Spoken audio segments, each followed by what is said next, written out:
Hello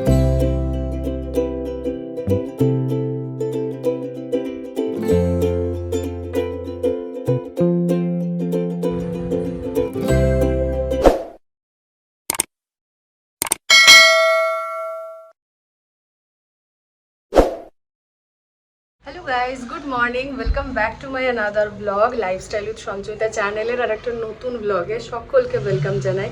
তো আজ 7th March, বাজে এখন সকাল প্রায় 10:30, শনিবারের দিন, ওই জন্য দেরি করে স্টার্ট করাই হয়েছে। যাই হোক, কিন্তু প্রচুর রয়েছে আজকের অ্যাক্টিভিটি, প্রচুর অনেক ইম্পর্ট্যান্ট দিন একটা আমাদের জন্য, কারণ আজকে জোজোর এক্সাম তো চলছে। আমরা প্রথমবার ওর কলেজ দেখতে যাব, আর তার সাথে বেটুনের মানে পোগোর আজকে আবার স্কুলের দেখতে যাব। দেখা তো হয়ে গেছে, মোটামুটি অ্যাডমিশনও হয়ে গেছে। আজকে আমরা প্রথমবার যাচ্ছি, পোগো প্রথমবার যাচ্ছে ওর ব্যাঙ্গালোরের নতুন স্কুলে। আর তার সাথে বই দেওয়া হবে, ড্রেসের মেজারমেন্ট নেওয়া হবে, সমস্ত কিছু রয়েছে আজকে। তো চলো দিনটা শুরু করি। পিছনে চলছে বিল্ডিংয়ে প্লাইয়ের কাজ, এখনই আওয়াজ শুরু হলে কিছু আর শুনতে পাবে না। রান্নাঘরে যাই, সকালে জলখাবারটা বানাচ্ছিলাম, তার আগে মনে হলো ব্লগটা শুরু করি।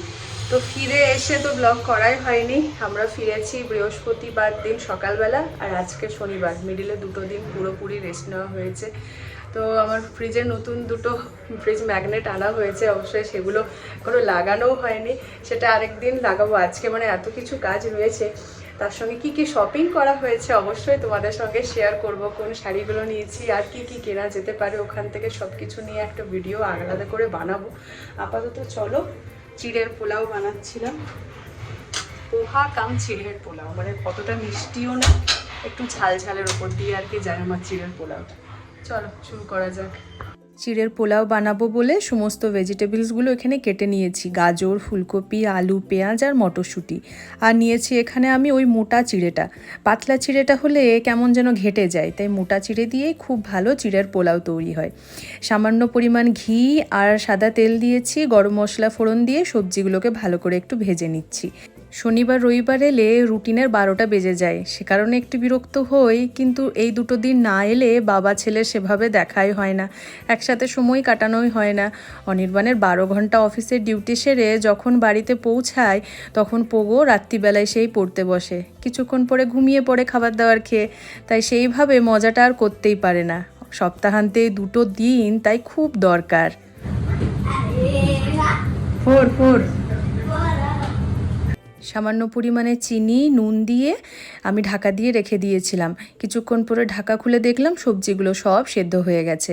এরপরে চিড়েটা খুব ভালো করে মিশিয়ে নিচ্ছি সবজিগুলোর সাথে, সামান্য পরিমাণে ঘিও দিয়েছি, আর একেবারে জল না ঢেলে সামান্য পরিমাণে অল্প অল্প করে আমি জল দিয়ে খুব ভালো করে মিশিয়ে নিচ্ছি, তাতে একেবারে ঝুড়ো ঝুড়ো হবে।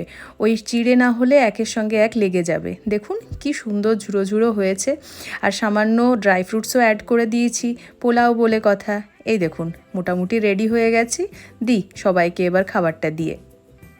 চলো আপাতত বেরোচ্ছি, বেটুনের স্কুল যাব আগে খবর। আর ঠান্ডা লেগে গেছে মনে হচ্ছে, কত স্নান সেরে, সমুদ্রে স্নান, বাইশকুণ্ড স্নান, আরও কোথায় কোথায় স্নান করে এবার মনে হচ্ছে ঠান্ডা লাগছে, সর্দি সর্দি। তুমি এক্সাইটেড নতুন স্কুল দেখার জন্য? না, এনজয় মারি তো শেষ, আজকে বই নিয়ে দেবো, পড়াশোনা স্টার্ট হবে, তাই তো হবে।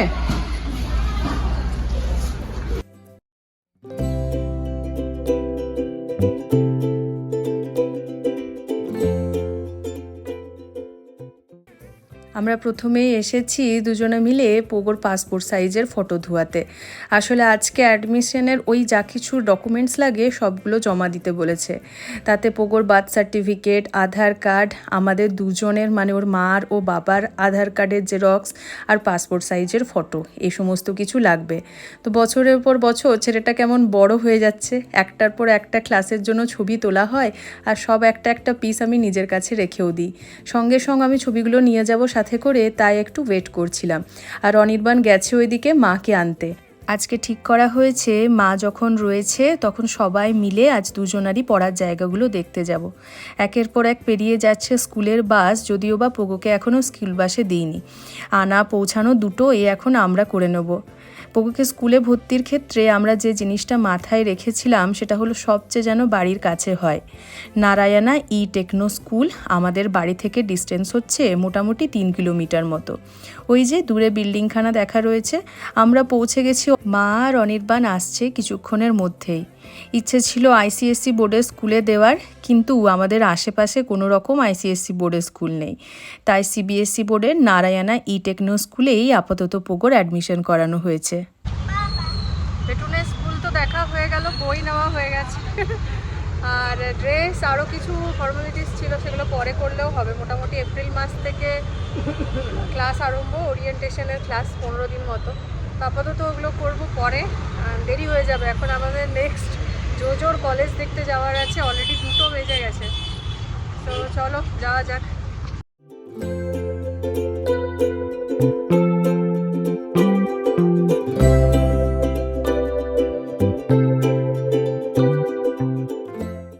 বেরিয়ে পড়েছি আমরা একটা অটো করে আমাদের পরবর্তী ডেস্টিনেশন জোজোর কলেজ। মোটামুটি বাড়ি থেকে ডিস্টেন্স হলো ওই 16 থেকে 17 কিলোমিটার মতো, অনেকটাই রাস্তা। চলুন পৌঁছাই। তো আমরা কলেজে জোজোর না যেয়ে তার আগে এসেছি লাঞ্চ করতে, আর একটা একদম কমপ্লিটলি ডিফারেন্ট একটা অ্যাম্বিয়েন্স, একটা দারুণ রেস্টুরেন্টের নাম হচ্ছে টি হার্ট। বেসিক্যালি এটা একটা ক্যাফে। তো স্পেশালিটি এখানে রয়েছে ইডিয়াপ্পাম, যেটা অনেক দিন থেকে আমরা খাবো করছিলাম। মাদুরাইতেও খাবো করেছিলাম আর কি, কিন্তু হয়ে ওঠেনি। তো ইডিয়াপ্পাম আর তার সঙ্গে ডিফারেন্ট কাইন্ড অফ চিকেনের স্টু, চিকেন রোস্ট, এরকম কিছু আছে ডিশ, সেগুলো অর্ডার করা হচ্ছে। দেখা যাক আসুন। ভাইরা ভিউরা এখানে মোটামুটি রেগুলার কাস্টমার, ওদের রেকমেন্ডেশনেই আমাদের আজকে আসা হয়েছে। তো এখানে এবার দেখি কী অর্ডার করা যায়, খাওয়া দাওয়া করবো, আর তারপরে কলেজ যাবো ঘুরতে। চলো।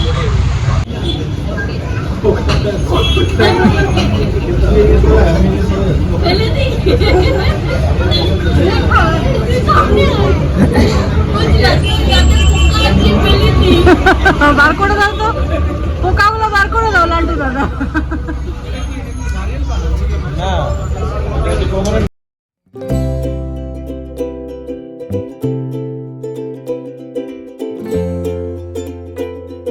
বলে না, কোনো জিনিসকে একদম যদি মন থেকে চাও তাহলে পূরণ হবেই। হয়তো এই কদিনে ইডিয়াপ্পামকে খুব মন থেকে চেয়েছিলাম, আজকে তাই আমার থালায় ইডিয়াপ্পাম চলে এসেছে। বেসিক্যালি ইডিয়াপ্পাম হলো রাইস নুডলস, চালের তৈরি, সুন্দর খেতে এক ধরনের নুডলস। এটাকে খাওয়া হচ্ছে আজকে চিকেন রোস্ট দিয়ে, তার সঙ্গে নেওয়া হয়েছে চিকেন স্টু। দুর্দান্ত কম্বিনেশন এখানের এটা। সাথে পোগো নিয়েছিল এই ওয়াটারমেলন জুসটা। বাচ্চারা খাচ্ছিল ঠিকই, তার সঙ্গে আমাদেরও একটু বাচ্চা হতে ইচ্ছে হলো, টেস্ট করে দেখতে আর দোষ কোথায়। এটা কি নাম? এটার নাম হচ্ছে মহব্বতের টি। আচ্ছা, স্পেশালিটি কি আছে? এটা জিঞ্জার লেমন টি। আচ্ছা, আর উপরে এই যে এটা হচ্ছে সুগার সিরাপ। আচ্ছা, আর উপরে ডিককশনটা আছে। আর এই যে এটা জিঞ্জার দিয়েছে। Now you can. বাহ, গরম না ঠান্ডা? গরম চা তো গরম। আজকে যা কিছু খাওয়া হচ্ছে সব কিছু ভীষণ রকম নতুন আমার কাছে। এই যেমন ইডিয়াপ্পাম, মহব্বতের টি, তার সঙ্গে এখন খাচ্ছি আবার কোকোনাট পুডিং। প্রেজেন্টেশনটাও ভীষণ ইউনিক। দেখি টেস্ট করে এবার।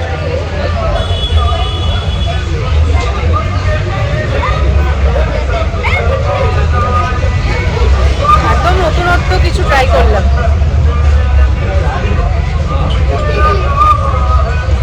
Coconut pudding. খাওয়া দাওয়া শেষে চলে এসেছি আমি একেবারে সামনের কাউন্টারে। সুন্দর সুন্দর সাজানো মিষ্টি দেখতে কার না ভালো লাগে। তারপরে চারপাশটা একটু ঘুরিয়ে দেখাই আপনাদের। দি হার্ট রেস্টুরেন্টটার নাম, আর নামের সঙ্গে সাজসজ্জায় রয়েছে ভীষণ রকম মিল। গ্রাম বাংলার বাড়িগুলোতে রান্নার যে সমস্ত জিনিসপত্র ব্যবহার করা হয় তা দিয়ে সুন্দরভাবে সাজানো রয়েছে চারপাশটা।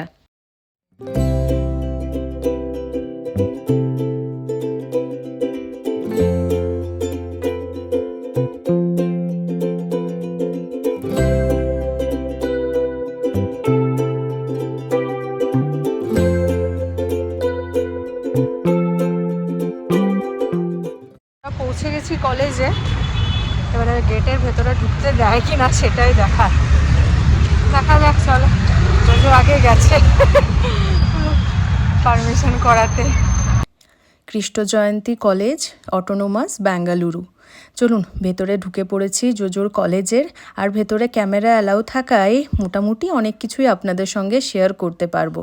ভেতরটা এবারে ভালোভাবে ঘুরে দেখার পালা। এরকম সিকিউরিটি চেকের পর আমাদের একদম ফটো নিয়ে, আধার কার্ড নিয়ে, সব নিয়ে আমাদেরকে ভেতরে এন্ট্রি দিয়েছে। আর অবশ্যই একটা করে আই কার্ড সবারকার গলাতেই ঝুলিয়ে দেওয়া হয়েছে। চলো দেখা যাক ভিতরটা। মানে কলেজ কম, অন্য কিছু বেশি মনে হচ্ছে হোটেল। এই যে বাঁ হাতে যে বিল্ডিংটা রয়েছে, এটা হলো জোজোদের ডিপার্টমেন্ট। জোজো আজ ভীষণ খুশি। স্কুল জীবনে দু একটা দিন যখন আমাদের পেরেন্টসদের স্কুলের ভেতরে এন্ট্রি করতে দিত, আমরা তখন ঘুরিয়ে ঘুরিয়ে কেমন স্কুলের ভেতরটা দেখাতাম, আমাদের টিফিন খাওয়ার জায়গা, আমাদের ক্লাসরুম, আমাদের বসার বেঞ্চ, সমস্ত কিছু দেখাতাম। কি মজাটাই না হতো। সেম একেবারে একই অবস্থা আজকে জোজোর।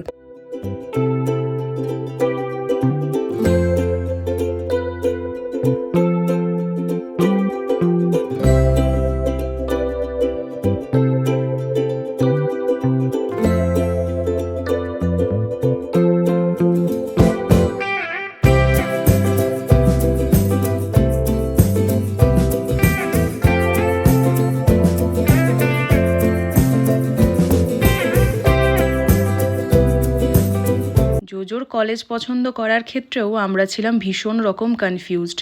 কারণ বাইরে থেকে আমরা যতটা অ্যাড দেখে ভিন রাজ্যে কলেজে পাঠাই আমাদের বাচ্চাদের, ভেতরের পরিবেশটা কিন্তু সম্পূর্ণ অন্যরকম হয়।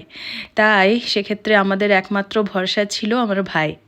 ওর এখানে এডুকেশন বলতে গেলে, কর্মজীবন বলতে গেলে, জীবনের অনেকটা সময় এখানে কাটিয়েছে, তাই অভিজ্ঞতাও প্রচুর। সেক্ষেত্রে ভাই সাজেস্ট করে এই কৃষ্ণ জয়ন্তী কলেজটার কথা। এদিক থেকে দেখতে গেলে নিঃসন্দেহে কলেজটা ভীষণ ভালো, কারণ এখানে সেরকম অ্যাডও নেই আর পড়াশোনার মান খুবই ভালো। দৈনন্দিন পড়াশোনার ক্ষেত্রেও অনেক রুলস অ্যান্ড রেগুলেশনস ফলো করতে হয়।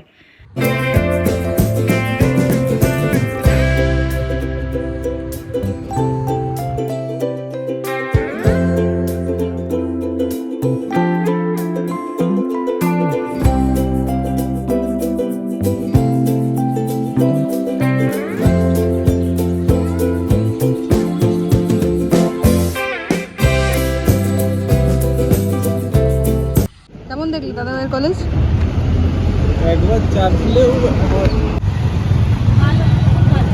খুব ভালো।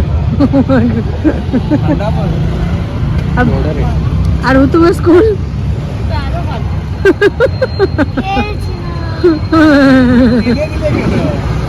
অনেক কিছু পরিকল্পনা নিয়ে আজকের দিনটা শুরু হয়েছিল ঠিকই, সমস্ত কিছুর পর এখন বাড়ি ফেরার পালা। মোটামুটি বিকেল প্রায় হয়ে এসেছে। মা, অনির্বাণ আর পোগো বেরিয়ে গেছে আগেই। আমি পেছন পেছন জোজোর সঙ্গে যাচ্ছি স্কুটি করে। অনেক কিছুর পর কথা বলতেই হয় যে সারা দিন আমাদের বাচ্চাগুলো বাড়ি থেকে বেরিয়ে যেখানে কাটাচ্ছে, অবশ্যই একবার ঘুরে যাওয়ার দরকার ছিল। আজকের ব্লগটা এখানে শেষ করছি। ভালো লেগে থাকলে অবশ্যই লাইক করে দেবেন। Thanks for watching.